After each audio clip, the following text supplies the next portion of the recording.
is this working? And you're making eye contact with them at a mixing desk, it pisses me off. It drives me fucking nuts. You're making me look like an idiot, and you look like a fucking idiot. Welcome to the Art of Rock. It's Saturday. And this is where we talk about making your art happen. But first and foremost, I want to acknowledge the Tongva people as being the traditional landowners of where I am, which is Hollywood, California. Okay, as mentioned, this is the Art of Rock. Every Saturday morning, we are here talking about writer's block, making music, software, all sorts of bits and pieces. It's a fun thing to just hang out with and watch. Um, this is streamed onto Angelspit's bloody Twitch. Do me a favor, go like the Twitch, because this I'm doing a whole bunch of more like live streams up there now. Go watch it. Same with Angelspit's YouTube.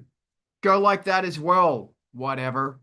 I'm streaming there as well, apparently. This is made possible with Angelspit's Patreon. Hey, go like that. You can like it for free, or you can jump on for as little as $3 a month and fucking give me a reason to keep swearing and being this angry guy.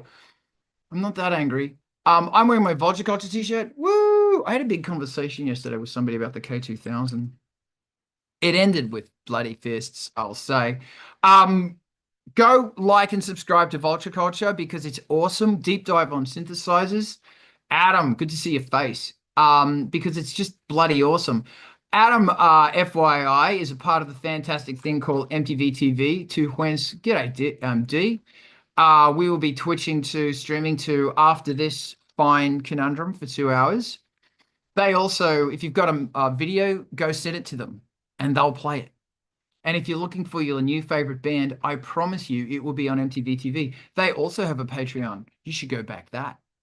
Because we've got to keep them going. If you're concerned about where America is headed, or you want to do something positive for the democracy of this country, go to that was a good accent. Indivisible.org. Please do it. Razi, thank you so much for I'm just sorry I stood on you. No, that's really okay. I have nothing to add. That's what I do. Thank you for co-hosting.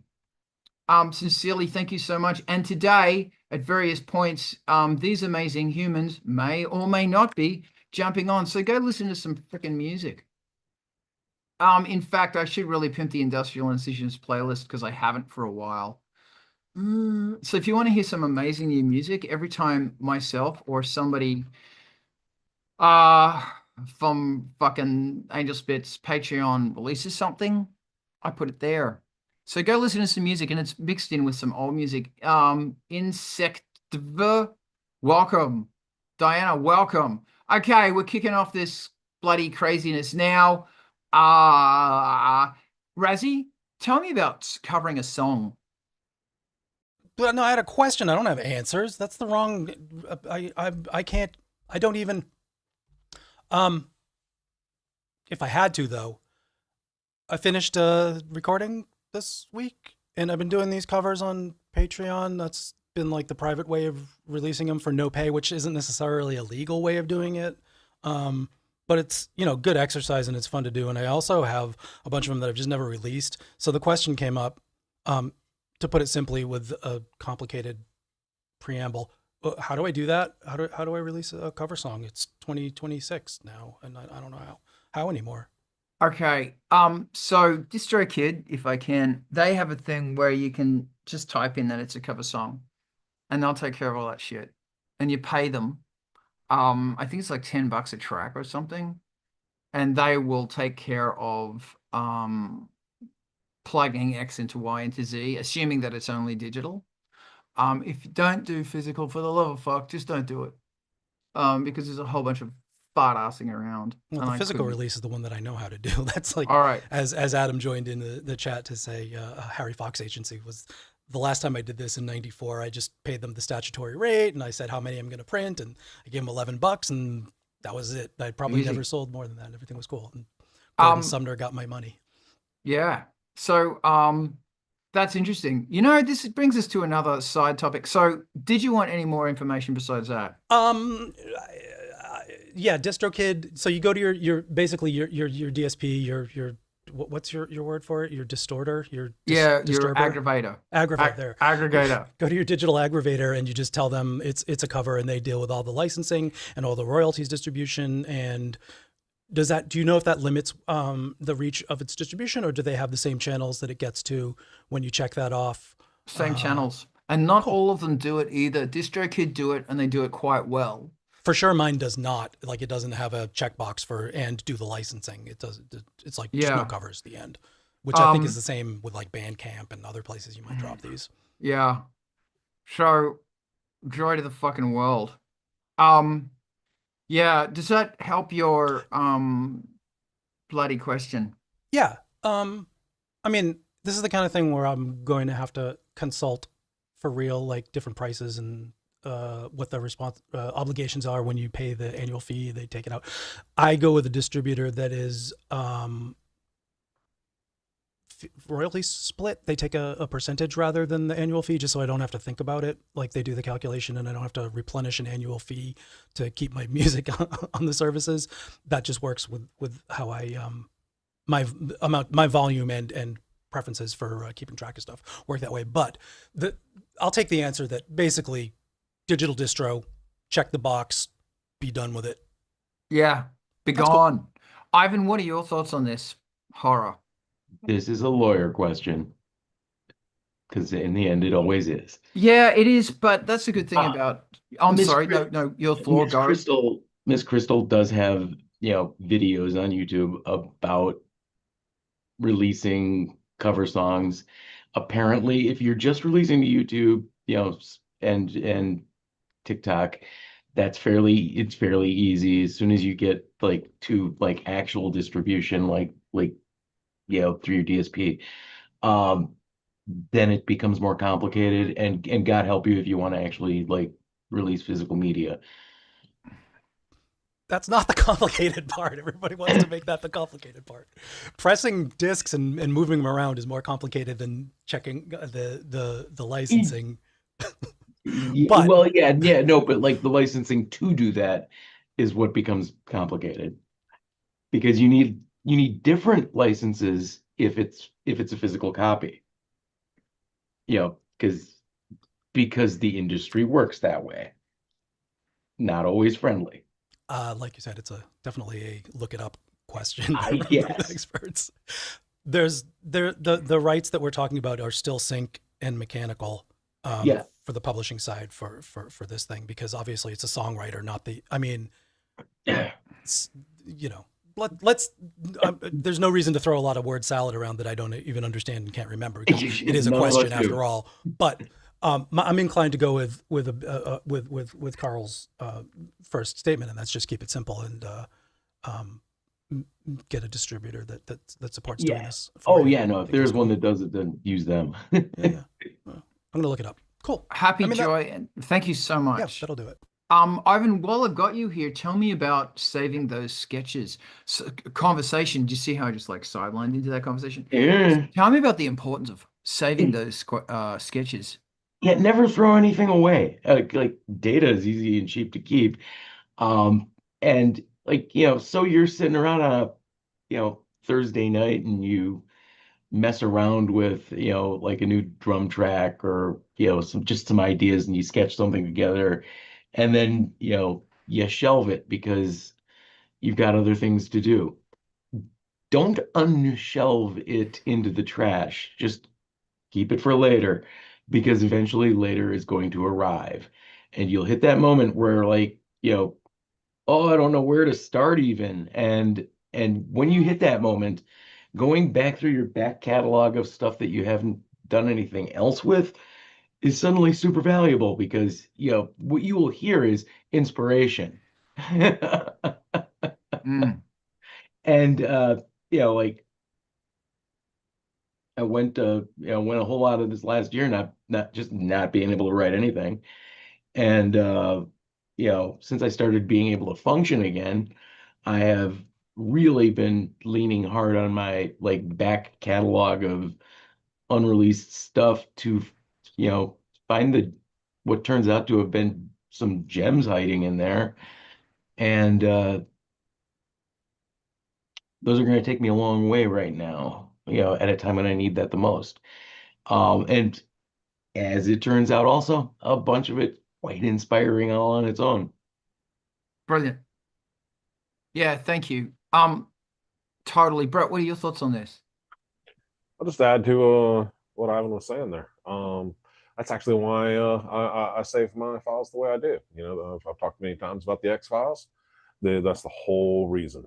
They don't all get promoted into full-on tracks, but I've also had a number of cases where I've gone through those X files. I've got a piece here, a piece here, a piece here, and then assembled something brand new out of it, just to kind of reincorporate that chaos. It's a lot of fun. Highly recommend it. Brilliant, man. Thank you. Razi. Yeah, man. If one of those like things that you find becomes the main sample loop for the tune that you're now working on, and it makes it through to the end of the production, and it's still there, you're like, I'm so glad I bothered. The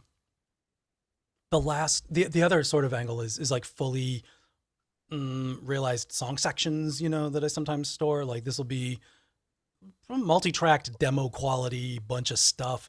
I don't revisit these things, and you're phrasing it that way, like X files, and it seems to imply that it's an archive that you don't touch, and Ivan, the way that you mentioned it is like, these are cold storage things. You don't comb through it a lot and keep it sorted. It's like, I don't even know what's in there, and you go back to it and you get some surprises, and that's a great, as you framed it as, ways of finding inspiration in the little pieces of stuff that they've given to yourself in the future.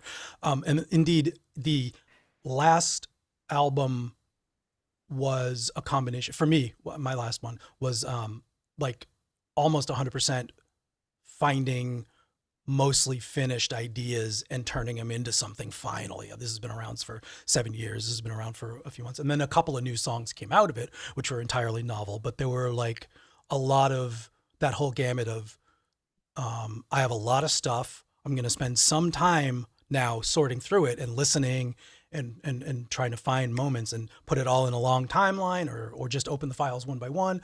But the process was be archiving all the time. At some point, feel, Ivan, as you said, maybe uninspired, but you want to write something and you don't know what. Now start sorting those, ranking them, maybe giving them priority. Some of these are like obvious. I'm going to put that in my to-do folder. It's now a thing. Some of them are, it's still garbage.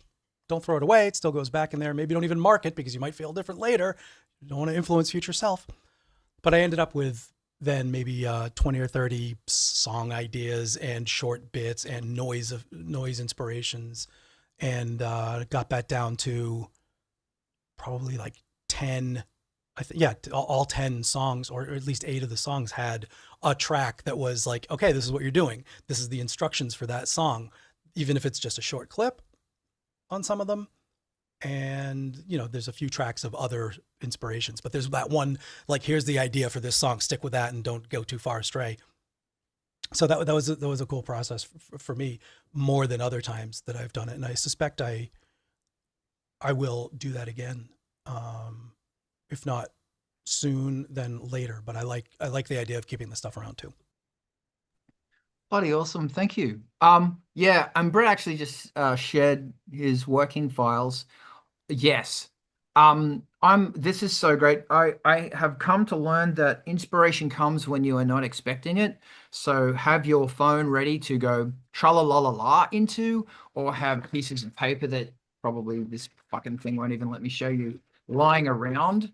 I found the trick for me is, as per Brett's example, a screenshot of the working files, because a lot of what I do is physical media, like weird abstract notes. And I always keep one page per idea. So I can rip the page off and there's no other cool idea on the back. And then it goes into a folder just so the main thing is free. And I thought I'd give those working ideas away, but I don't know anyone who wants this trash fucking paper. If you want my trash paper for ideas, let me know. But I've got like desk strips and absolutely everything that goes in, like even the Emacs rundown sheets, all that shit goes into these things. Maybe I should start fucking sending them out with Kickstarters and stuff. I don't know. But anyway, I don't know if you want to see the smears of grease that keep the engine lubricated. That was the worst analogy ever. Wow, sexy. Yeah, I know, right? Let me know, and I'll send you a smear in the mail because it's what I do. Better than the bag of shit. Oh God, but it's not much better than a bag of shit though. But anyway, so keep it, and then the next thing is you got to organize it. Because inspiration comes when you don't expect it. That is the fucking truth, because that's how your brain works. Never sit down on a blank canvas. You're not going to do anything. Does anybody else want to jump in? And Diana is keeping track of all of the random things we make to turn them into band names. Reincorporated chaos is actually really good. Does anybody else want to jump in at this? Or since Brett would go ahead. The other thing you'll find in that in there is as part of sketching, you'll put together a patch, or collect together a drum kit of things, and then later on realize, oh wait, that's actually quite handy for this other project. Now you can go, swipe that from one of your previous projects, and it's already it is again just your past self gifting your current self useful things, which is like one of the best possible gifts you can give your future self. Yeah, so basically what you're saying is, thanks, Eliza, is to send yourself a bag of shit in the mail because you never know what's gonna grow out of it. I'm so sorry. Brett, do you want to help me Probably out here? mushrooms. Yeah. No, I think I got successfully derailed in that entire process. Thank you. Hey, while you're here, you just got a new copy of FL Studio. What's the deal? I did. So I will spare all the major details, and I'll instead just paste a link here to where you can kind of delve into it. But they've done some really cool things that I felt were kind of inspirational. They've really expanded what they call their loop starters. All right, let me share some links here. Everybody get some. Here we go. All right, so like I said, you can read up more on it. The loop starters, however, are pretty neat. So they've got quite a few different genres you can pick from. So what it is it will hand you 3 tracks. You can, depending on the genre, that may be drums, bass, and a lead, but again, depending on the genre. But it has everything from like Afro beats to trap.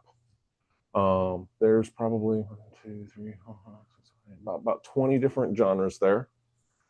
And what I found was really neat was being able to take a loop, drop it in from one genre, lock the tempo, pick something at random, and then start stacking these loops, things that you wouldn't normally get. And what I like about it is that these aren't samples; they're completely clear. It's just it is literally the machine kind of using an AI, not a very complicated one, to build an internal synth or use one of its internal synths and spit you out an idea. And it's great fun. That is the strongest feature I felt. Of course, there's other editing features there that go into like mastering and everything. But that's where DAWs start to compete with each other, and I'll spare us all. But no, it's definitely, I don't know if other DAWs and whatnot have something like that, but just kind of, hey, here, let me throw the dice and get something as a seed to start working with. But I felt that was a really kind of useful thing, and figured I'd share. That's amazing. So they're MIDI files? Yeah. Well, they're audio files, but they're also MIDI files. When you send it over to loop, so essentially they end up being like sliced audio files. But they're generated from the internal synths and whatnot that come with FL Studio. That's bloody great. Yeah. Thank you. Yes, sir. Hey, did anyone else want to jump in on this? Because Razi before brought up a really nice thing about tempo and groove, and this kind of slots into that really well. Tell me your thoughts, Razi, about tempo and groove. Yeah. So this week I actually probably more than the rest of my life combined did some tempo shift in a recording. There's a section that was a different tempo, and then there was also a gradual decelerando over maybe 16 bars. But I hadn't really, I thought back and I don't remember doing that ever. So the whole idea of, you know, we're big on sequencers as a group here, you know, and they usually start off 120 BPM and, you know, even 16th notes, and, you know, rigid grid, fully quantized. But, you know, most of the DAWs for our entire lives have also had use swing quantization instead, at very least. And they'll take that groove swing from the MPC, you know, like they'll do an authentic MPC swing, but it's also like just shift the eighth, you know, the eighth notes or 16th notes, whichever division you're doing, by this much, and you can vary it and get a feel, something other than the rigid, you know, you get some kind of other feel than the four on the floor that we're all by default we get on power up. So between the ideas that you can choose from a groove pool to apply it to your entire song, you can take groove quantization out of somebody else's tune and sample just how their push and pull feel is going and drop that onto a clip. You can maybe make your MIDI not on the grid because you performed it live. And then the specific and new thing that I did this week was I had it go from 145 to 120 over 16 bars because it was supposed to be noticeable, and played along with it. And on top of that, the guitar had a dotted eighth note delay built into it. So I was able to keep the chaka chaka chaka in sync as I played and as the tempo went down, which, not playing with other musicians a lot in my life these days was a different experience. And it took me a few tries to even understand what was going on. But then by the third take, I got the feel, and then I was actually playing with it in the way that, you know, making the metronome actually be part of the guiding performance groove, and also the eighth note delay, dotted eighths coming off the into the monitors as I was playing. So that was a kind of a cool experience. But I guess if there's a question in all of that, it's what different applications of groove, tempo, feel in general do you put on your shit rather than just leaving it on the grid? And how does that work? What do you do? For me, what I like to do is take, so let's say you have a root tempo, we'll call it 120 is good to work with. The first way I think about it is 120 is also 60, and it's also, you know, 240. So at that point, you know, and of course we can represent this as any number of, you know, rolls or you know, on drum score, you know. So when you get to a 64th note, you know, at that point you're almost in a buzz roll, for example. So really for me it becomes understanding, you know, how the notes themselves fit at various tempos that are compatible with my root tempo. From there you can do a couple of interesting tricks. You can immediately have the speed of the song. You can also immediately double it. You can also mix those without having to manipulate the DAW too much. Now, if you actually want to do a tempo shift, literally like you were talking about, go 120 and then back it all the way down incrementally, of course you as a human player have to be able to go along with that. The machines don't seem to care too much. You know, they're locked to that ting ting ting ting ting ting ting. So the robot's going to do what the robot's going to do. The more interesting parts I find there is where it comes down to not sounding like a robot while drums are going. So obviously the listener needs something to sync to. This is electronic music and we're dealing with weird stuff already. So give them, like you would in any groove, a hit that is consistent. It doesn't have to be 4 on the floor. You can do like 2 and 4.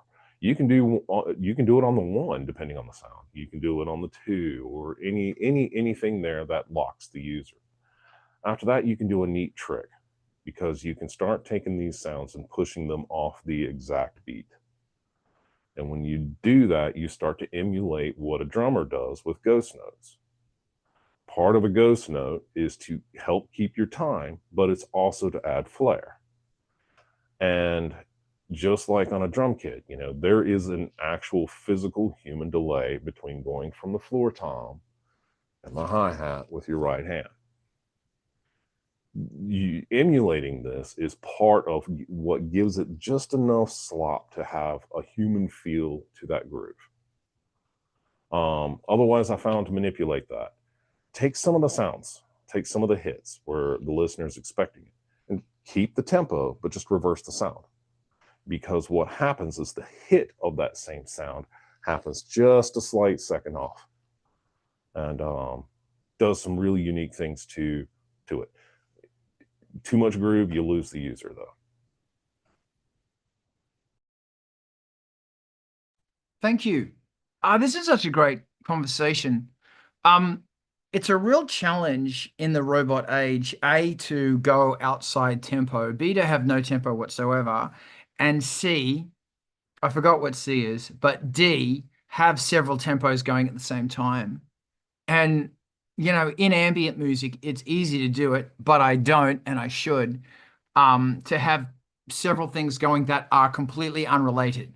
Like it's coming from this machine at that knob setting, and it's coming from that machine at that knob setting.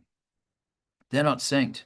And there's a whole bunch of classic ambient albums where there is something meandering in the background that has nothing to do with the tempo. It is in no way, shape, or form related. And that's and you can't go, oh, it's playing 5/4. Nope, it ain't related. That's really fascinating to me. Actually, you know, there's something I could be doing. I just realized I have a really cool clock divider that clock divides prime numbers. But I don't want to do that.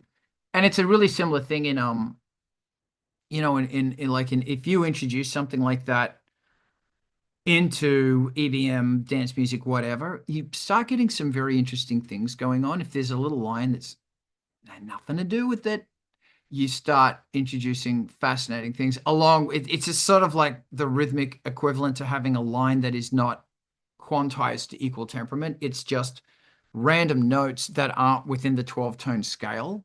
Like they're just random frequencies. I literally mean random frequencies. You start getting some really bizarre things going on. Brett, talk to me. I see your hand. One of the things you brought up there reminded me when I was younger. I don't know what I don't know what it would be in terms of copyright today. So I'm not suggesting anyone, you know, just go do this. But at the same time, it was interesting. I would take a TV, a radio, tape recorders, record players, and I set them all up in the room blasting at the same time. The microphone that I had an on and off switch, and I would pipe that into a 10-second delay off one of the quadriverbs. You would not be able to hear what the quadriverb heard to start with. So what you ended up hearing is the cacophony that this thing started producing as you ran around and grabbing samples.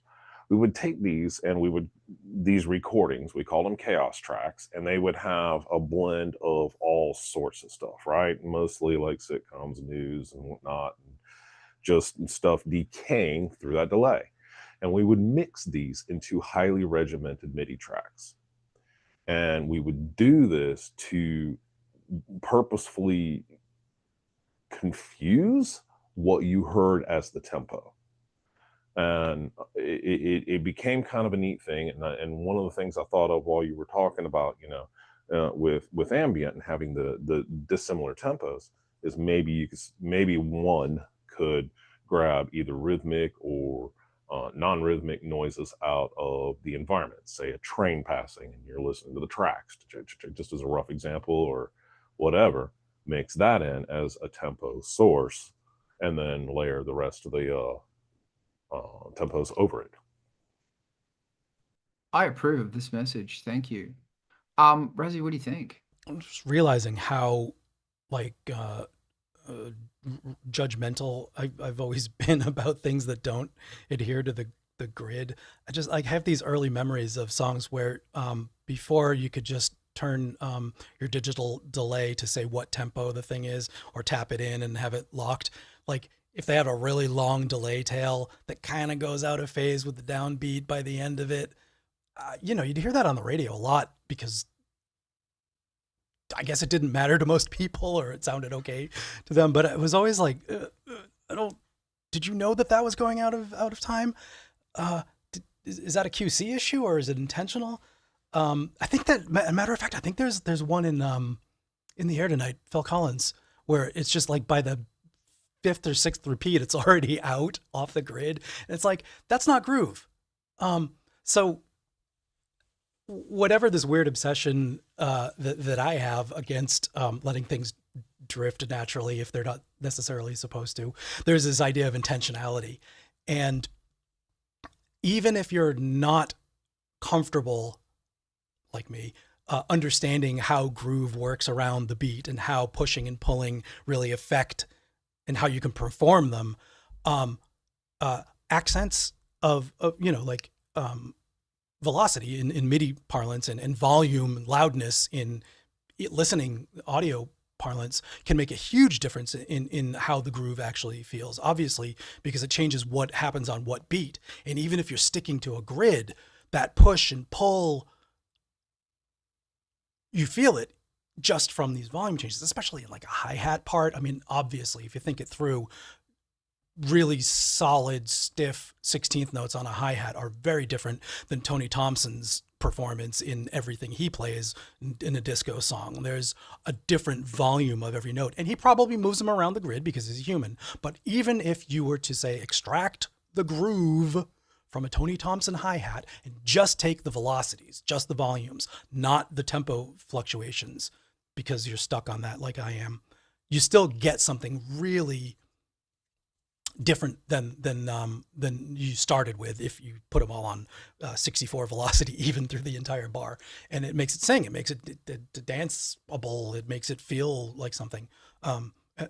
Hopefully making those decisions per clip is a little bit of a song building thing, where also Adam mentioned the DAW's capability of having the one knob at the top, that everything that is checked also sync to tempo for your delays, for your sequences, for your audio mostly is elastic. You turn that one knob and everything just sort of follows. But you do have the option of taking some things out of the groove pool, not responding to that. So making those decisions with velocity, timing, and which things actually get it. There's a lot of latitude there.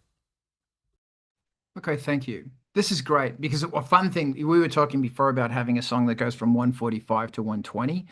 If you have your delay in 120 and it's at 145 and then it slows down to 120, so it falls into the delay by the time it gets there, that could be really interesting. I think that I'm trying to get away from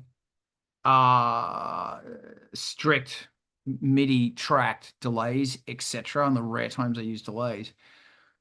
Just because of that very fucking reason. They're boring. And if I'm mixing a show or if I'm doing a Nice Planet track, because Angelspit doesn't use delays, I will purposely have a delay that is not in time. It's tap tempoed and it's rough. Inaccurate tap tempo is sexy. Secondly, so here's a fun idea based on what Brett was talking about is, so you've got a song in whatever BPM, 120, and then you've got a drum loop that's in 103 or 80 or something, totally different fucking tempo. Stick it in there. Don't time quantize it. Just stick it in there. This is a fun thing to try, kids. And have it in such a way that it's looping constantly. So as soon as it finishes, it starts over again. And it's the wrong tempo. Then put a 16th gate over it. So you're getting these splinters of the drum beat as it's playing out of tune, but you're not going to notice it because it's playing in 16ths. If there's a 16th cut of all these different parts, and because it's in a tempo, it's never going to repeat itself. Idea, throwing it out there, take it or leave it. Brett, what do you think? Another fun thing to do there is So let's say the overall patterns in your music are based on 4, just for easy math. So 1, 2, 3, 4, then you get into the next part of your song, and then the next part of your song, and so forth, right? Take a sample that goes for, say, 3 parts of that, so that when you back them up, they're intentionally going to be offset from the next repetition until you complete a full cycle. That gets really cool too. It gives you a lot of flexibility in terms of how you tie the song together tonally, because you have this kind of clunking thing happening until it's back on sync. Love it. Thank you very much. Okay, so I'm going to, unless anybody else wants to jump in, because this has I been just great. wanted to thumbs up for the 3 against 4 polyrhythm that resolves every 12, that kind of thing. It's if you're one of the types that likes to know where your chorus is actually going to come in on which bar, and you need to do a little bit of math. 3/4 against 4/4 is an easy multiplication challenge for even for us. And thank you. For Ice Planet stuff, I used to have a lot of ARPs that were in time, all on the same 16th, but one was 11 and one was 13. All primes, got to be primes. Don't ask me why. Fucking awesome shit, mate. Hey Ivan, the word on the street is you have a new SSL channel strip. Oh yeah. So I've been messing with the idea of, using channel strips in all the tracks to, emulate using a, actual console from my DAW. And luck would have it, this week I discovered the SSL 360, which is a software channel strip holder for the SSL controllers, but you can load that up and use it without their hardware.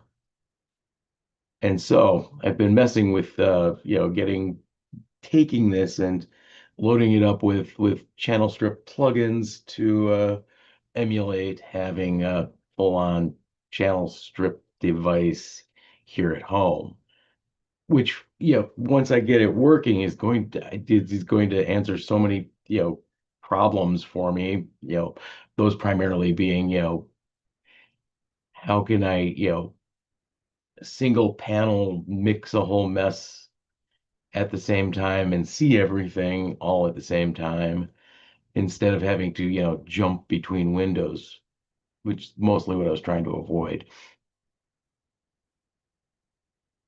Thank you very much. Since I'm here, I'll post the link to the SL360. I'll post it in the Zoom so I can post it everywhere. Yes. You're the best. Thank you. Razi, blow me with your amazing mind. Oh, Blowing that you. was such the wrong. I give up. I appreciate the proposition.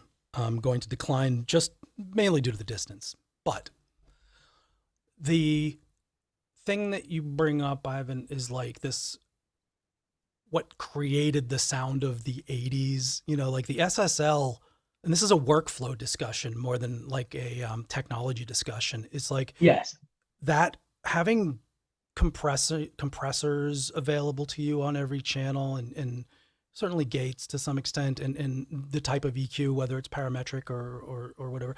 These are things that influence what that console is going to sound like, almost more than the guts, like than the transformers and things. It's like what a mix operator does sitting behind that desk, because it's got knobs for it, because you're going to reach out and touch it, because you don't have to patch or get the assistants to bring in or hire 15 compressors to do the thing. You've got, these options on every single channel, and it ends up being a really manicured and particular sound, which I happen to be a fan of, from 1983 through 7, when this was becoming and getting experimented with.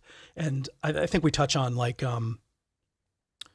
Perfect Way by Screedy Politti is like the high point of super like punchy, everything all loud all at once, synthesizer, glossy, very structural bits coming in and out. And between automation and a channel strip that's got all these things there for you, and digital recording, that was a real moment. And so I like the idea of, I'm both ways about this for sure. But when you fire up your desk to do the mixing, it's got this kind of EQ, this kind of compressor, this kind of gate, this kind of gain saturation thing. And you just it's just there. You know you're going to reach for the compressor on every channel, and then your bus compressor does a whole different thing, and maybe your groups. But that really changes your approach when you've got that, as opposed to a blank canvas, which Karl has already told us, don't try to fill in a blank canvas. So I like the shortcut. I do also enjoy making a decision per channel. Like when I fire it up, there's nothing in the strip. I get to choose which EQ. I get to choose, maybe it's a multi-band, maybe it's parametric, maybe it's a saturated one, maybe it's zero phase, whatever, because it's the right thing for this particular sound that I already know what I want to do. And that's a freedom also, pardon. But man, as far as building habits and creating a iconic sound, that is, that's a path toward it. Can I ask, before we go on off the topic of having this channel strip inserted, did you before that have any other channel strip group, whether it be a preset that you used or? I recently started using presets, and I'm using for the longest time I was just using the kit plugin, which is a pretty good, heavy lifter for me. In fact, for a while, I called the kit plugin my Make It Sound Good plugin, because I could use it it's the what is it? Anything that allows you to make it a little bit louder makes it sound It's good. the kit BBN105, and for the longest time, I was just sure that if it was having problems, I could drop that in there and it would just sound better. Yeah. Because quite often I would drop that in there and it would just sound better. And with a little tweaking, it would sound even more better. And it has worked great for me. I recently picked up a bunch of whose parts are it? I picked up a bunch of Universal Audio parts recently. So I've got a bunch of Universal Audio compressors and their distressor, and cool. I've got their SSL-E channel strip.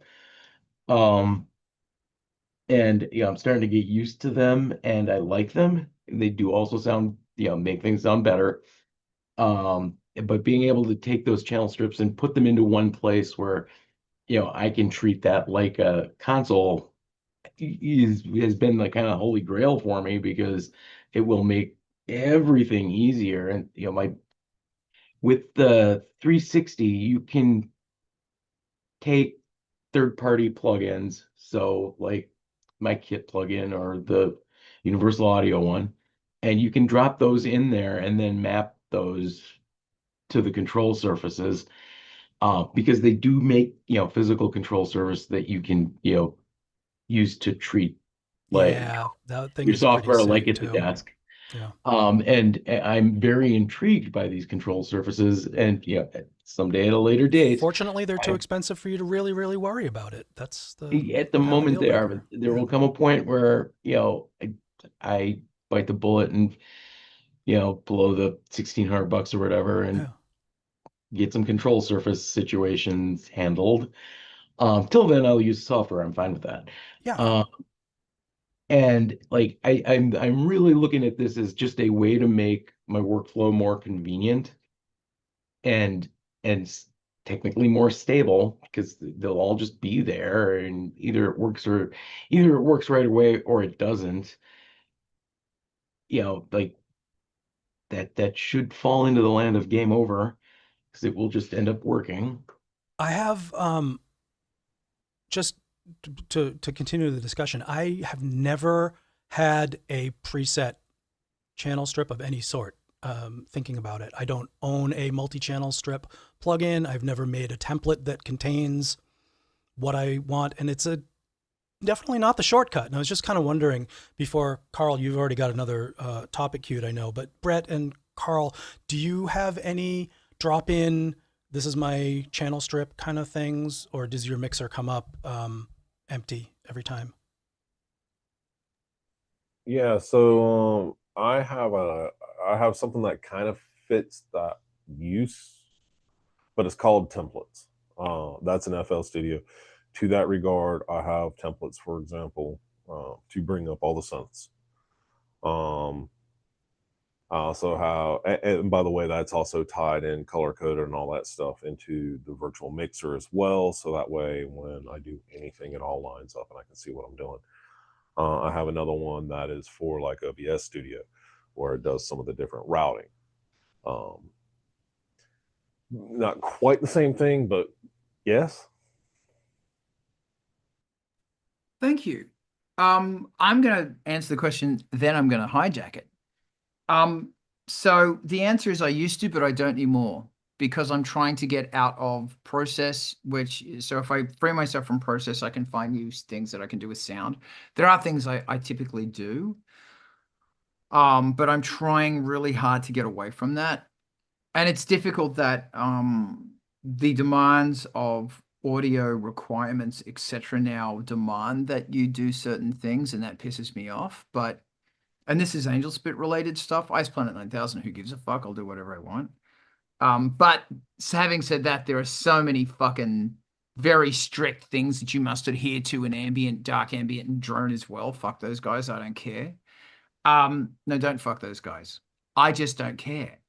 And it's similar also like with Angelspit, is that like, hey man, if you want to get played for the club, here's the shit you have to do, which goes into another rant, which I don't care about.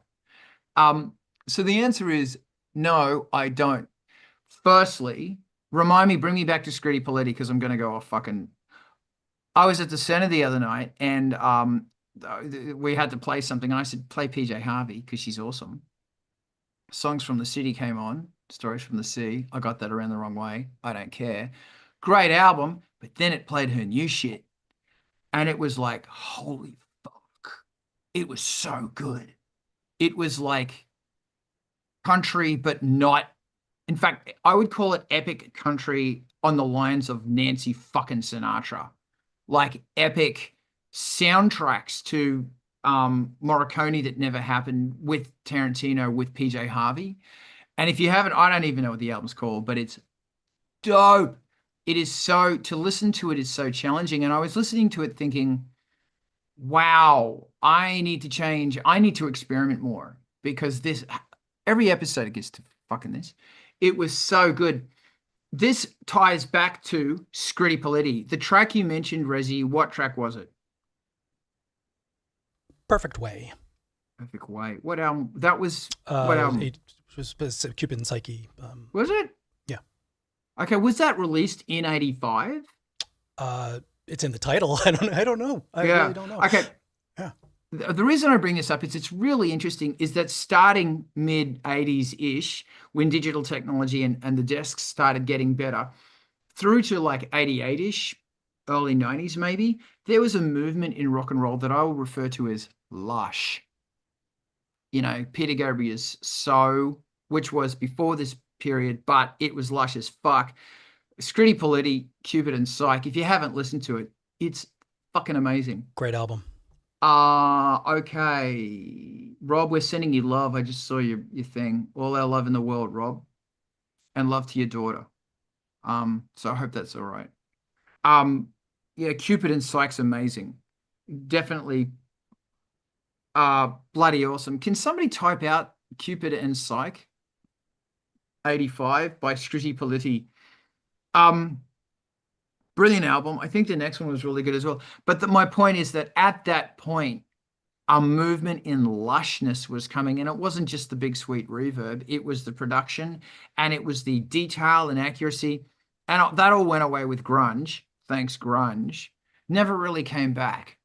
And, you know, I think the last great album of this was the Tears for Fears album, which had Seeds of Love on it. I don't even fuck that's called. Thank you, Rezi. It was fucking fantastic. Yeah, bloody awesome. So check that shit out. Get inspired by it. Think about it. Fantastic. This sidelines very nicely into adapt, manipulate, welcome, by the way, and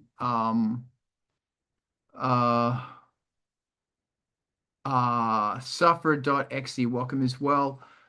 Rezi, you were talking about automation. Do you want to jump in on that? Yeah. Was I? Because I don't even remember what the exact topic was, but unless you, Karl, you have an angle that I said I was going to launch into, I do have some ideas, which I don't think I mentioned, but I have some. Go. Okay. Gregory Scott actually had a video this week. Kush UBK, he's a musician and makes plugins, and I like the way he talks, and I like his stuff, and he's kind of a like mellow dude. But he was talking about automation, like dramatic changes, big changes. In if you open up your automation page on your DAW and you don't have any spikes or jumps or dramatic moves, then you're probably missing out on an element of mixing. And I did some of that on this one, and it just reminded me that is one way of being the extra musician at the end of the musicianship, doing your mix engineering. If you didn't do it in the writing process and you didn't do it in the demo, I mean, sure, we're automating our performances when we play them, and we're definitely moving a couple of filter knobs on the on the big polysynth while we're playing it. That's part of the song. But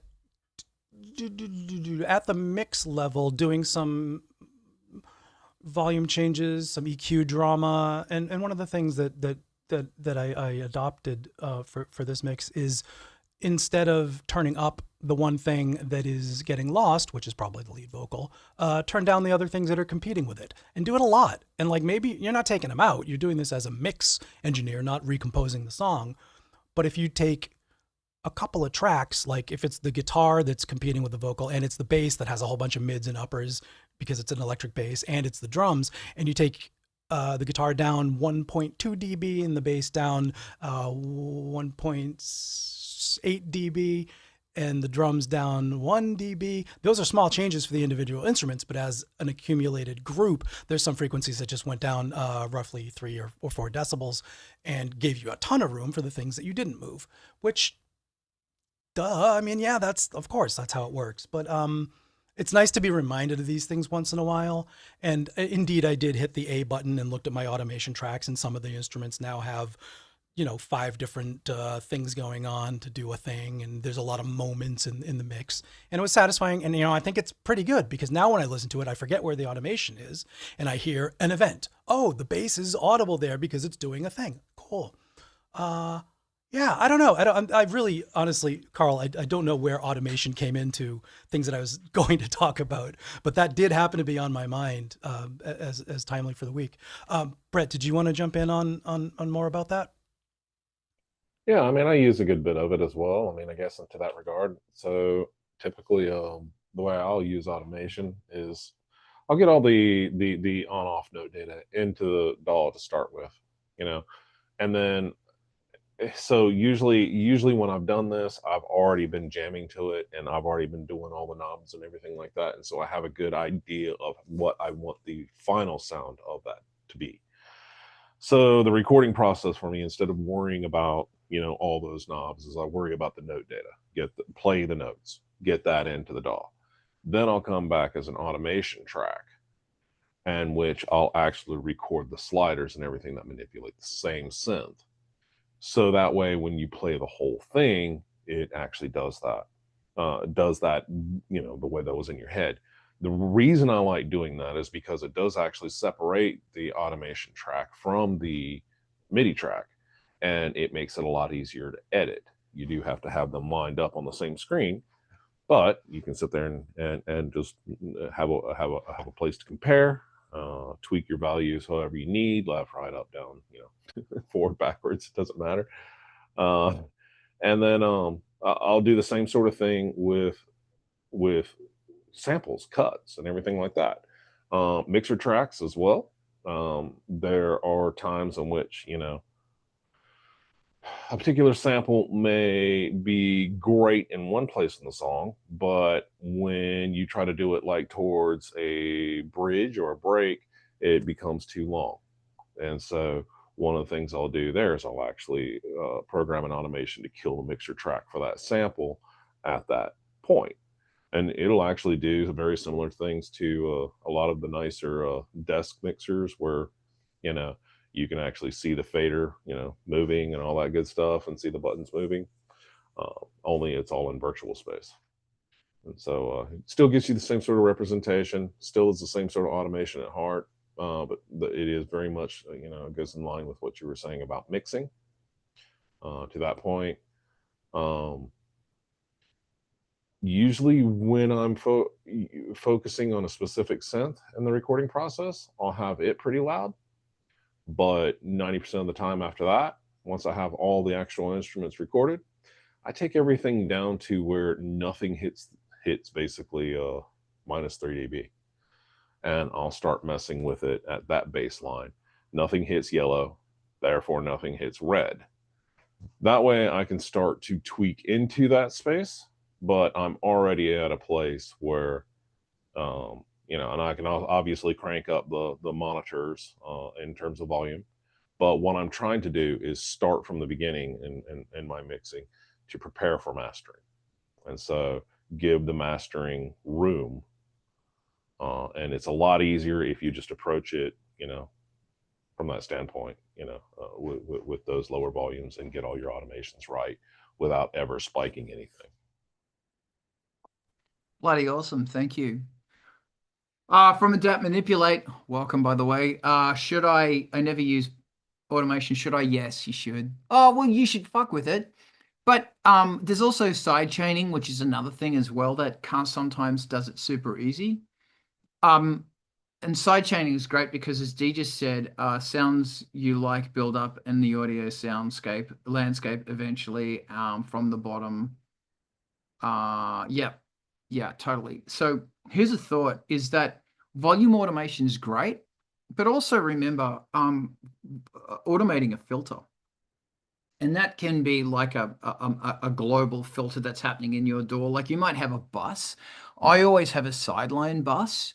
I have two sideline buses. One is the bass sideline, which sidelines to the kick original, and the other is the everything else sideline. So which is against the vocal, sometimes the kick. So with the bass one, it sidelines.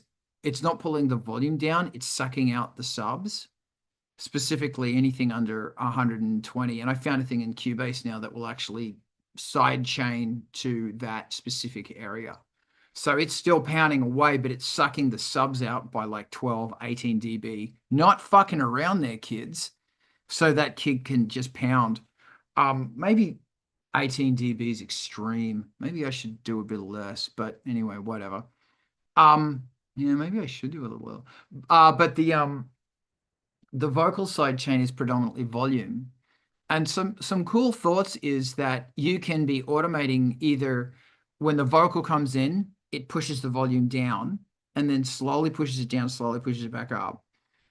And you only need like this much. But another fun thing you could be doing is putting a filter on it. And it could be a low pass filter. So it's sucking the, because a lot of that shit doesn't have a lot going on in the bass because the bass and the kick is down there. So that filter that's either being side chained is just taking the tops out of it a little bit. Or it's taking out a notch in the middle around about 1 or 2K where the vocals fall. There's a lot of cool things you can do that aren't that you could make them really noticeable, or you could make them really slight. And it's also a really nice thing that if your hi-hats start coming in, you might just take a bit of the top shelf off a whole bunch of other things, or if there's samples or something like that, you know, just so things are moving around. And plus you can be doing a lot of that shit in the synthesizer as well. So the answer is yes, play with automation and definitely play with sidechaining. And there's a lot more than just volumes. Sidechain those filters and shit too, baby. Rezi, what do you think? It's crazy. The more that we talk about this, the more I realize what a weird anachronistic throwback the idea of the automation pass even is. Like with the G series SSL, your big, 7-inch floppy that you put in stores the automation information. In the monochrome green screen says, what time code these events happen as, and you can do a pass to change up. The vocal isn't really loud enough because it's on tape. You didn't have a clip to change the gain on your screen. This is born of a different time and a different era to even have a pass of automation. And everything we've talked about after entering the notion of automation into the conversation is how to do this other ways. Your composition pass of the entire time you've been working on the song is all automation. Like, every time you punch something or edit a synth or play it louder, leaving those nuances intact is the same thing that we achieve with automation, because in your sound design pass on all your synthesizers, you're doing your echo throws, you're doing your more filter swell, less filter swell, pitch fall off, or changing the amount of reverb on the thing and changing the entire timbre of your synth sound. Like all of this stuff is fundamentally the same thing that we're talking about in automation, is like making events. And more than ever, fair to say since the Beatles, obviously, and Led Zeppelin, crafting the same thing you'd achieve through automation into your composition, it's like the same process. That said, it's still, I respect the, after you've done all that stuff and your ears are fresh and maybe you've tied your hands behind your back and not able to do any of this with individual bass synth note 5 bar 4, turn it up, or change the velocity. Now you're into the more contours of your song and making moments happen, so that you can forget about the performance and just think about the presentation. And it's before mastering, but after composition kind of stuff. And it's another chance to imbue your piece with the intentional moments and ebb and flow that you might have not quite fully realized in the composition phase. But yeah. Totally. And that's also interesting as well, that when you start doing this, like you said before, little bits and pieces start peeking through. So although the song's composed and da-da-da-da-da, there's all of these other little bits and pieces that you can start embellishing with production and mixing. Brett, what are your thoughts on this amazingness? Rezi's right. And automation really has fundamentally changed, I think, with the up and coming, prevalence of the DAW. Everything from the note itself. Well, actually, every single thing, the sound, the sample, the synth, the works can exist within the confines of the same program, the full-on mixing and everything. And so it does become, in some respect, there, if you're using it that way, one of those things where the entire thing is an automation path. It does get more complicated when you start introducing external synths and things that the DAW itself doesn't specifically control. And a good example of that is any analog instrument, including your voice. For those things, side chaining and everything like that is a really good way to get the sound that you need a specific thing to have. And then it starts blending those old school techniques where you're sitting there taking something, putting it on a bus, and then that bus goes into, okay, I need this effect at this time, this effect at this time, and then you end up having your mastering buses, things like, okay, here's a bus for all the high timbre instruments, and here's my mids, and here's my lows, and then, well, that whole thing, from the go is all data, and makes I think it makes a really good case to say that automation actually kind of took over more than it I think it's more. I think it's just more integrated to at this point, right down to the very core of it.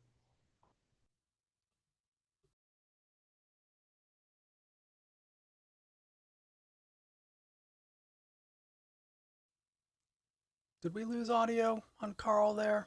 I'm not hearing you, buddy. I see his mouth moving, but yeah, I can't hear him. That's where I'm at too. Now it's muted. So could you hear me then? Yeah, we can hear you No, now. we couldn't. but You moment couldn't. ago, Okay. no. Yeah, go ahead. I'd like to change. My computer's glitching a bit. I want to change topic if that's okay. Anybody else want to talk about sidechaining? Because I want to start a new segment called Karl's ongoing BODE frequency shifted drama.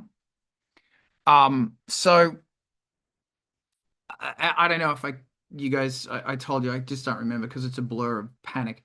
I got a BODE frequency shifter mode copy from a brand that we don't talk about. And of course, it didn't work. Brand fucking new. So I sent that back. Then I got a dope fast secondhand because they're so fucking expensive. And guess what? That one didn't work either. So I've tried the third one now, which is coming on Tuesday. So we're going to see what happens. I'm just so enamored. And I got the Dope's got an expansion thing where it's got a whole bunch of different outputs. So you can do all this really cool, weird fucking shit too. So I'm really excited to do this and start really dabbling into sound design on this thing, provided it actually works. That's it. Bumpa-da-ba. Done. I ended up with 2 of them on 2 tracks of the mix at the end that I said I was working on last week that I put them in. And the one of them that did the chorus style pitch modulation got a little bit too inharmonic and weird. So I kind of split it 50-50 so that some of the original texture comes through to hold the original pitch down, because it was a sound that I needed the pitch to be presented and not have it do some random metal stuff. But that was a cool split. So original synth, big polysynth, supersaw timbre with the modulated inharmonicness going on top of it, made a cool, not typical BODE weirdness, but a subtlety that I really liked. It was very different than chorus. That was a success. And then the other one, I don't even remember what the other track got.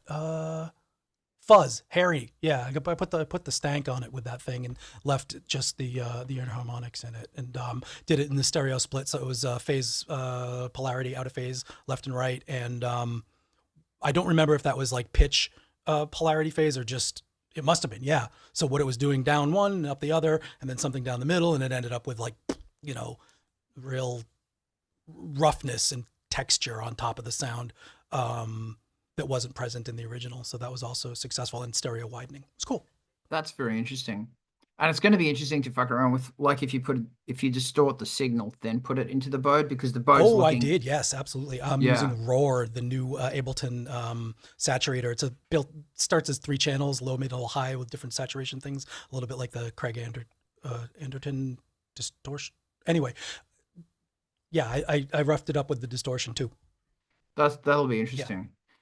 So when I get the analogs, I'm gonna see fucking if they work. We're gonna fuck around and see what happens, because I think for me, it's a really exciting area of synthesis I've never really gotten into, like a bit, but not really. So more on that coming. Hey, I want to change the subject again to writing harmonies. I'm a big Prince and Michael Jackson fan, and I'm currently working on a project with an R&B artist, and there's a lot of harmonies in it. I don't even remember if I've talked about this before. And it's it's really making me think how much I love writing harmonies. And it's forcing me to go back to the book of jazz and go into sevenths and ninths, basically chords that are more than just 3. And it's fascinating because when the harmonies are doing stuff that's not in the key, and or are sevenths and ninths, so there's upper parts going on over the main vocal, you get some fascinating things, really fascinating things going on. It changes the mood. It makes it sound really, really sweet. So I want to know, what are your experiences with writing? Probably vocal harmonies or other, but what are you thinking, Mr. Raz? I do it in 2 main areas over a lifetime here. Like if I'm doing a chamber music, little string arrangement, because I love George Martin and the Beatles so much that I want to put an ELO song on every song I have. And also with vocals, many tracks on every record I make, I end up indulging myself with stacks of vocal harmonies. And the main rules that I follow is I don't do a lot of extended chords because I'm not, writing jazz. The sevenths and ninths are, a different tonality than what I'm usually pulling from. But I do use a lot of passing tones in the suspended fourths and seconds. So third down a half step, whole step, and up a whole, working around the third a lot. And to construct these things, I watch out for intentional voice leading so that voices don't cross each other. In other words, things don't happen in parallel where there's no fifths moving together with each other. If one voice goes up, the other one stays or goes down. If one voice goes down, the other one stays or goes up. And the same thing with the third voice that's on top of that. And don't have them cross, necessarily unless you're really trying to pull a trick. But with strings and vocals, those are sort of the real basic sonata allegro, Bach rules that I learned as a teenager and just sort of took into, okay, that's enough for me. It's going to make it sound like Roy Thomas Baker produced, the Cars backing vocals or Queen if we just stick to those things. And they've served me pretty well. I mean, I have fun with this stuff. I don't know if the results are, I don't know about the results. I mean, they sound like I did a thing, I'm like, okay, now I'm going to do a 3-part with 6 voices doubling. Now I'm going to do a 2 cellos, 2 violas, and 1 violin sample, and I'll choose my samples and then compose the things. And for the strings arrangements, it's really easy to just put it on the MIDI piano roll and just colorize your 3 parts or 4 parts or whatever you have, so you can have them all up on the MIDI piano roll at once to look at your voices and see what they're doing and visualize that stuff. Because if you can't hold the entire part in your head, like I never can, you can just watch, like, oh, my basses are in blue and they don't ever jump into the octave that the violas and cello are doing. Cool shortcut. But then I try to forget about that and just make sure that the statement at the end actually is musical in the context of the thing, because you can get so wrapped up in this, does it follow the formula, that you forget what your mood was and you end up with something that's like, sounds like it was flown in.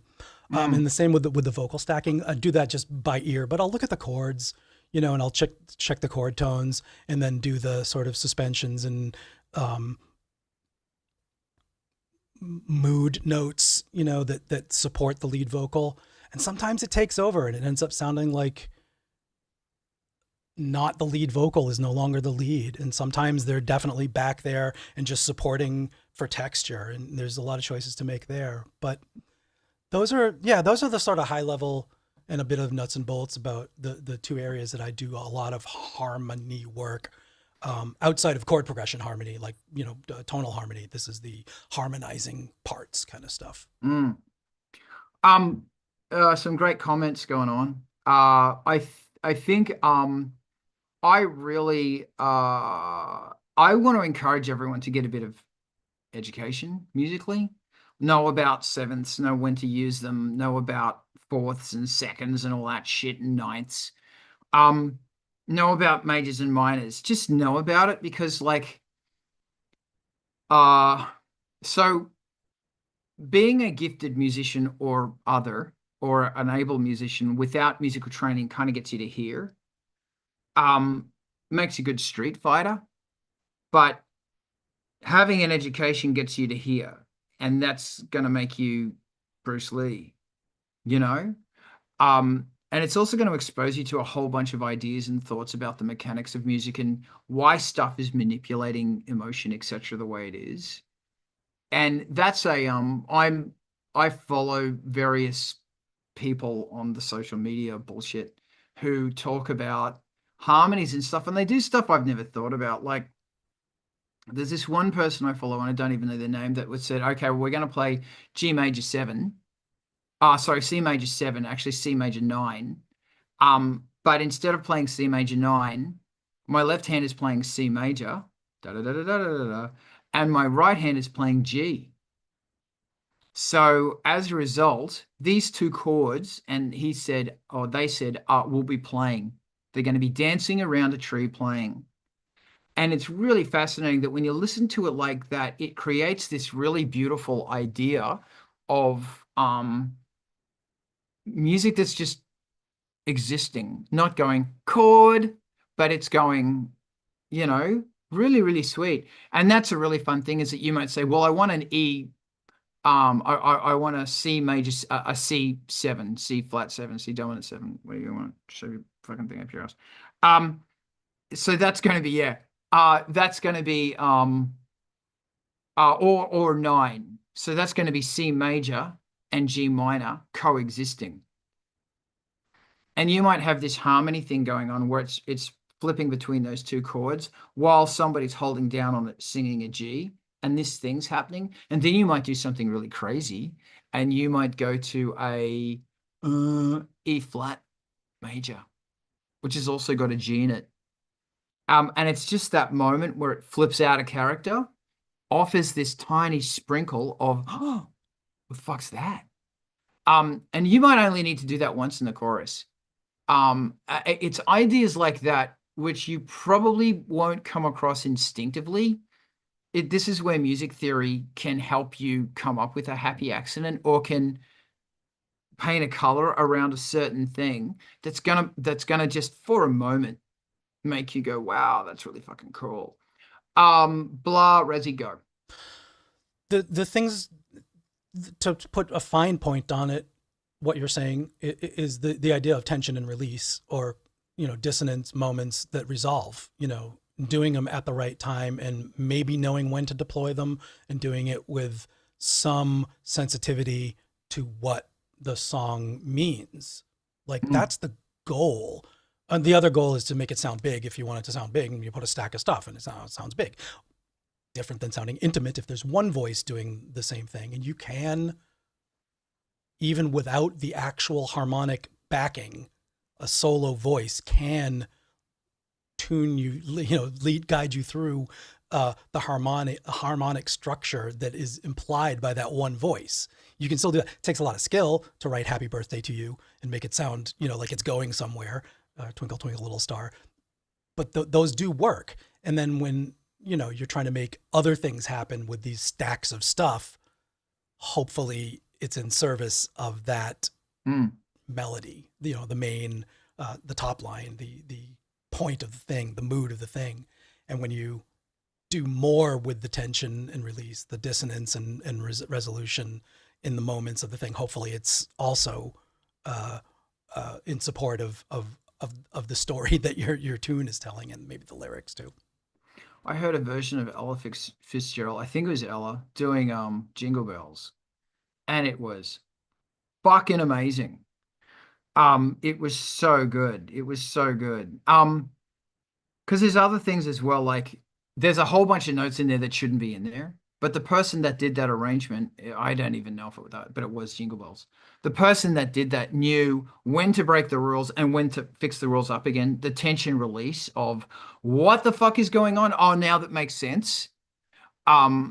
It's just a really wonderful thing, I think. Brett, what do you think?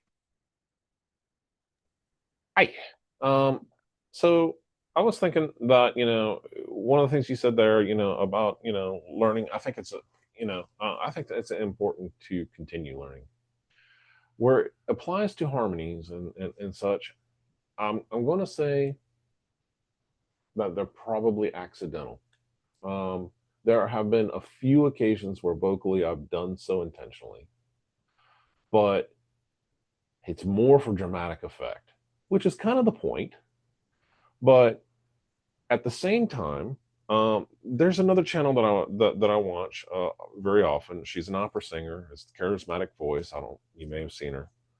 But what she does is she talks about a lot of vocalists and how a lot of singers and how they make their sound.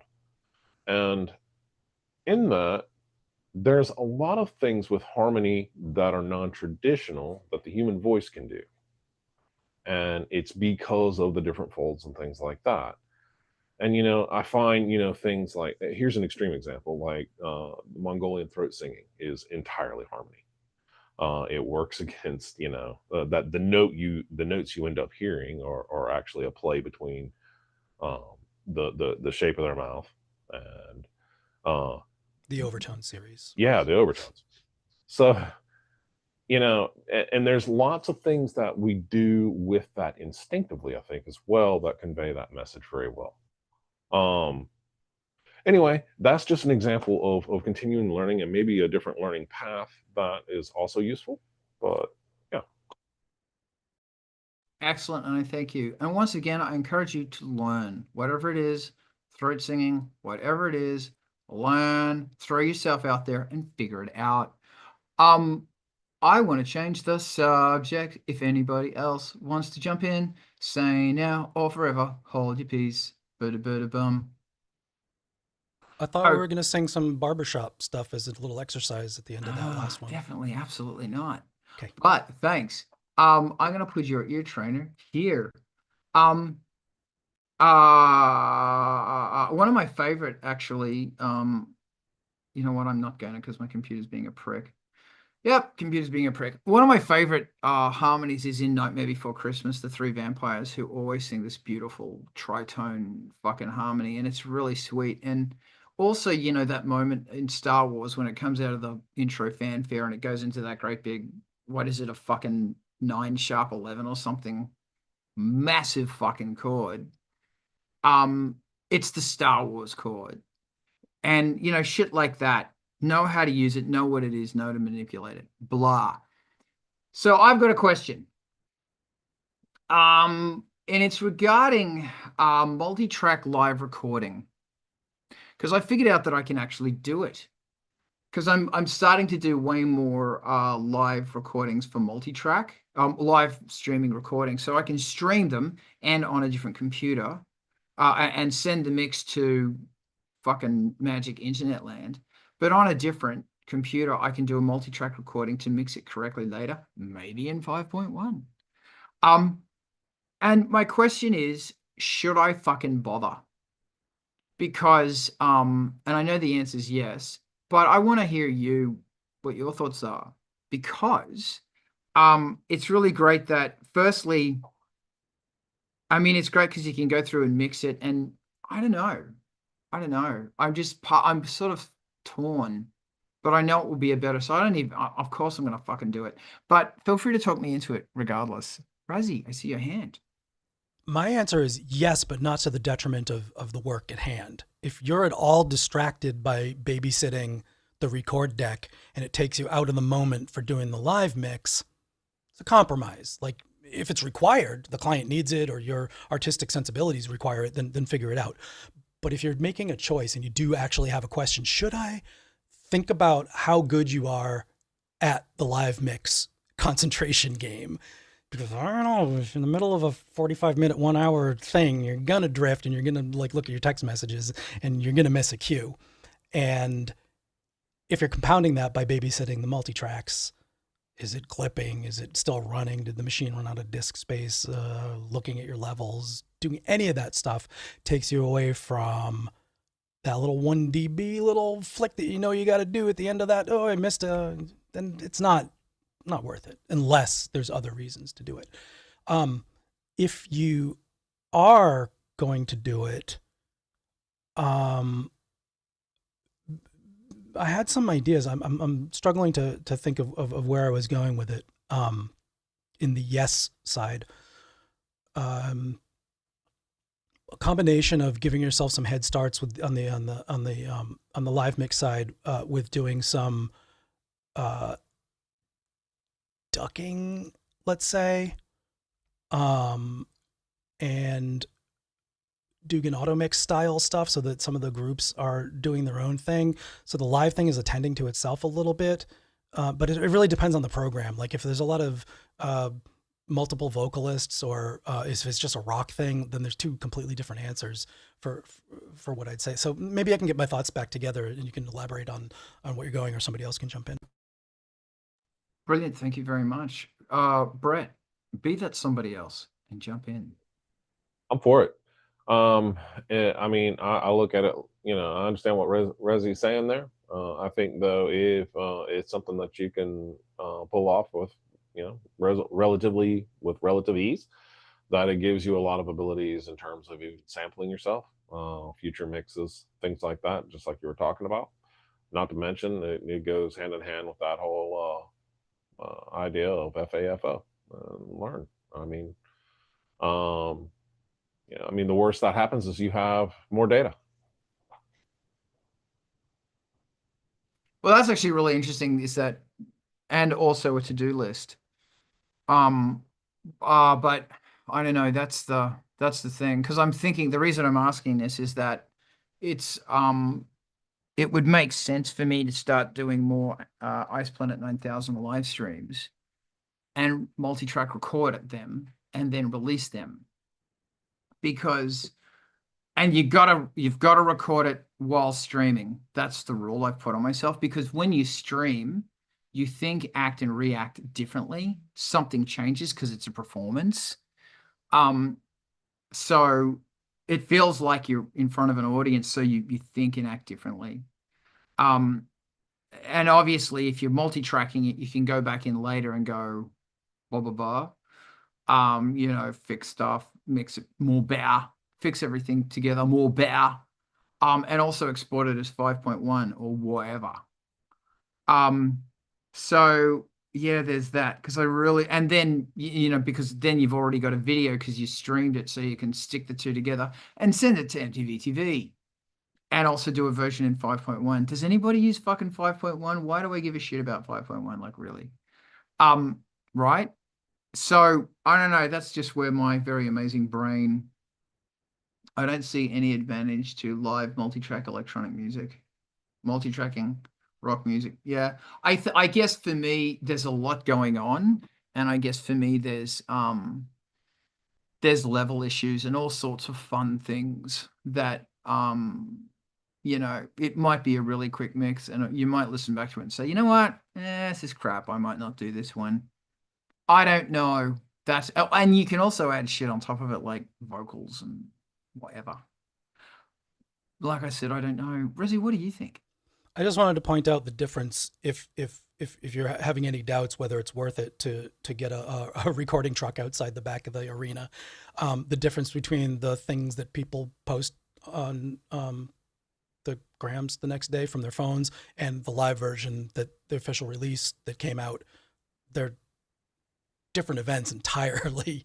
And all your favorite live albums are overdubbed, edited composites of multiple performances, and the multi-tracks were done professionally at the time of recording, but that vocal might not be the one that was actually being performed that night.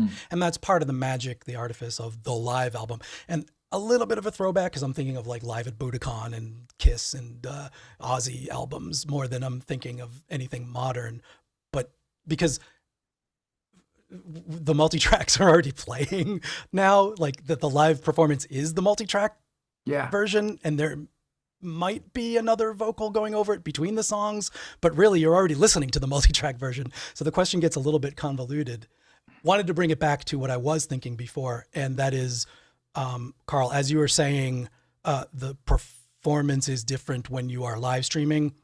That reminded me that, this is one of the things I like to do, is I do a 2-track in the studio, me and a guitar, learned the song, hit record, and played it. And that's a thing. That's its own thing.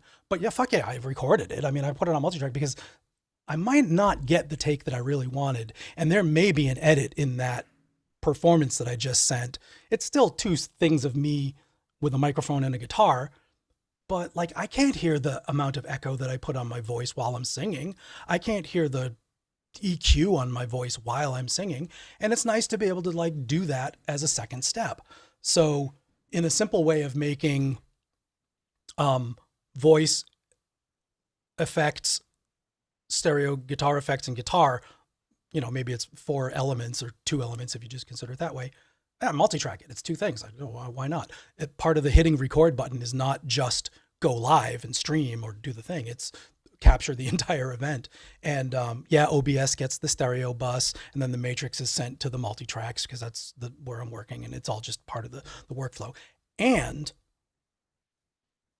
my question about releasing covers is exactly this. I mean, these are mostly my own songs and covers that I've got in this backlog of stuff. And now I've got the multi-tracks to either work from, turn into something that you can listen to without the video playing, because that's a different idea. You know, your version of the thing where you hit a clam and made a face doesn't necessarily translate to just listening to the audio version. You might want it that way, but you might not. So those are decisions you can make later. Now you've got the multi-tracks, now you've got the takes, now you've got your take lanes to say, there's one that's verse 2, bring it into verse 1, it's in tune, that kind of thing. So awesome. Because the other thing is, I want to do 5.1.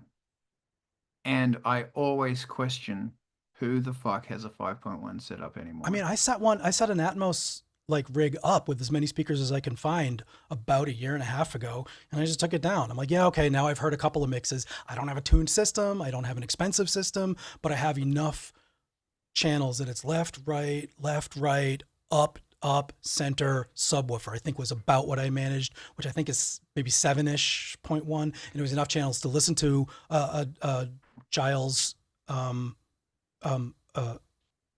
Beatles mixes, whatever, of Atmos mixes of things that I knew. And I just didn't fall in love with it. Maybe because I didn't have a great rig, maybe because it was a little bit corny. And I did find a couple of, okay, that's a convincing use of multi-channel audio, but I'm not that guy. I'm a stereo, sit there with the headphones on and zone out and lie on the floor kind of music fan, rather than a dazzle me with how many speakers you can fly the vocal echo around through and make the airplane fly over my head. I mean, it's cool if you're into that, but it's not my taste. So it makes it hard for me to judge. And that's like, yeah, because ambient music is really fucking beautiful if you start doing this really beautiful, like totally swimming in that ocean of galactic shit. But it would be 5.1, wouldn't be 7.1, because I couldn't be asked. Brett, what do you think? I like 5.1 in concept. Yeah. I struggle. Well, one, I struggle to find a use for it in my own setup. And I like things that move all over the place. It's just that, one, my DAW doesn't really understand it. There's a lot of convoluted stuff that goes to make it understandable. Then it's the only format that I'm aware of that can really use it, or the only formats, are DVD and Blu-ray. And so all this is cool, but this is, at the same time, it's like, this is not my use case. And so and then I get to the point of, well, being that I like stuff that moves and it sounds like it's actually in 3D space, I'm already accomplishing that in stereo on headphones with other manipulations that have existed for longer than 5.1. I don't know if anyone remembers Q sound, but essentially it would, simulate 3D space by manipulating interference patterns and frequency. And I find that it's not really that hard to do.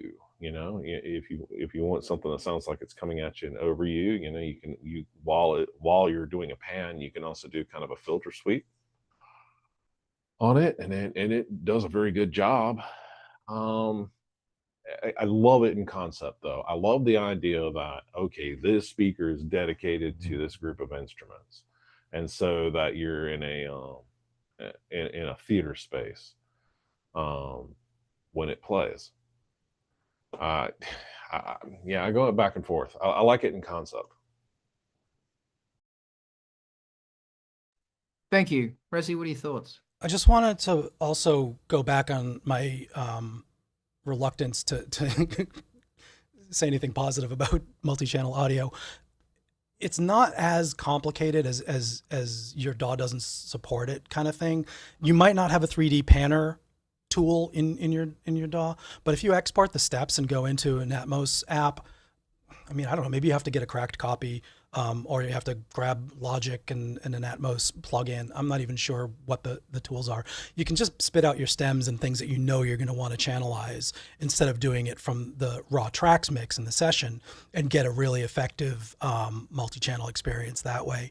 And as far as how to deliver them, it's really, I'm saying Atmos because it's very well supported and there are things that will play it off your streaming. I'm a little bit Apple Music centric, and I don't, I have it turned off, certainly, because the 2-channel head reference, the HRTF simulated Atmos sucks. I don't want a new fake echo and room placed around my mix. I'm okay. I made the mix the way I wanted it. Head-related transfer function is the trick to doing it with 2 speakers. But Karl, as you're saying, if there's a person who's got a Atmos rig of any 5.1, 10.1, 10.5, whatever number of speakers they have, the idea of if you author it in Atmos, these modular objects that you've placed can be translated and collapsed into whatever channel layout they have. 5.1, you're required to do it in a certain way, obviously. You know where the speakers are. Atmos, you get the same benefit, but also if they have height channels and other things, you'd be able to map it to those gracefully. I've only fucked around with it. I've never done a successful full mix in it, but I stay aware of how these things work. And any broadcast wave file is going to carry your Atmos encoding. And for the delivery format, I guess MP4 or M4As are going to carry it. Not even sure. But there are other ways rather than just authoring a Blu-ray disc if you're doing an Atmos mix. And I don't know, it does sound fascinating. If it's something that you want to get into, I understand the appeal, and doing a successful reason to fly the things around in 3D space it's not too hard to imagine how you could do something great that way. All very interesting. So here's some interesting statistics. 15 to 20% of US households have a dedicated 5.1 system or better. Most consumer audio is stereo. Growth areas, instead of traditional 5.1, many households are adopting Dolby Atmos soundbars or virtual surround. So if you're doing film festivals or cinema releases, the value of 5.1 is high. Streaming to Netflix or Disney, it's high. Online YouTube shorts, it's low. Wow. Music production is medium, and gaming is high. There you fucking go. And this is very interesting little things. Thanks, AI.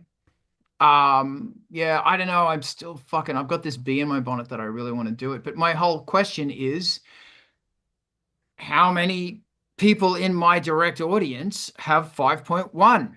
And that's the problem. Like, you really want them to have a system, not do the simulated headphone version of it, because that does still suck. And then the other thing is that, well, if I'm going to do a 5.1, I've got to do a fucking stereo thing anyway, because according to this and everything I know, 80% of people at least are going to be using stereo. So anyway, there you go. Does anybody else want to jump in here? Because I feel like this is a nice place to call it. Meh. Let's call it. Diana, get your finger on that raid button, because we're fucking out of here in a minute. Thank you so much for being a part of this. This is really interesting. And thank you also. The comments currently about 5.1 are very, very, very interesting. Because as you know, we did the Ice Planet 9000 and Auto Dealer gigs in 5.1. And we recorded them in 5.1. But I've never bloody released them because they suck. And that's official as well. Okay, firstly, hold on, I gotta fucking find my outro. This is The Art of Rock. Every Saturday we are here and we are talking about music, technology, writer's block, fucking all this shit. It's a lot of fun. Please join us. It's on the Twitch, and it's Angelspit's Twitch and also Angelspit's YouTube. Please follow them because they're great. This is made possible with Angelspit's Patreon. And to everybody who is on that, I thank you. For as little as $3 a month, you can join as well, or you can jump on it for free. And there's a whole bunch of concept there that is free. Razi, thank you so much for bloody I'd like to be able to jump in when the kiddies got demands. I think that's an important function in life. It is. Thanks, man. And I also want to put out a big thank you to everybody who was here and is normally here. Boom.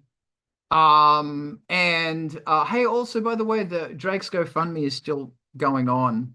So please jump on in. And you know what? While I'm here, give me a sec. Give me a sec. It's worth it. Is it really worth it though? Or is Karl lying? Karl might be lying. Please. Okay, so on December 13, which is a Saturday at 3:45 Pacific time, I'm doing a stream, live stream. It's an ambient drone-a-thon that I'm going to be a part of, and it's going to be fucking awesome. So click on that link, and it's actually a fundraiser for Stretched Metal, who is an ambient collective. And that's something I personally want to keep going because it's so much fucking awesome shit. But right now, we're gonna raid to MTV TV. Diana, hit that damn button, and if you're watching on anything else, hit that link there to MTV on Twitch, and that's where we're gonna watch. We're gonna hand back here and have a chat. Thank you so much for joining it and being a part of this. This was bloody awesome. And while I'm still got you, MTV TV's got a Patreon. Got to keep them going. Let me know when that's rated, and I'll see you Wednesday night with Vulture Culture, who I'm watching in the background because I'm working on stuff, but I'm still watching. You rock. How's that raid? Any word on that raid? I mean, I don't have any word on it. I'm still watching you say the same thing that I heard you say about 10 seconds ago, but okay, you know, other than that. All right. Well, this is fantastic. I tell you what, I'm going to assume it's rating there. Because I can keep talking here. Could happen any minute now. You never know. I mean, you never know how with these things work. Fucking technology, which is invented by John Technology. Junk never gets old. He's brilliant in his ways. He is. A little bit of a prickly character, but yeah. Well, once divisive. You get past that, he's great. I just set up a new bloody raid. So we're raiding onto MTV TV. Let's go. Let's go there. Raided. Bam. All right. Thanks so much. We're going to hang back and chat. And we will see you next week. Peace. How the hell do I turn off this freaking... I don't know how to turn off the fucking thing. They moved it. I love this is great.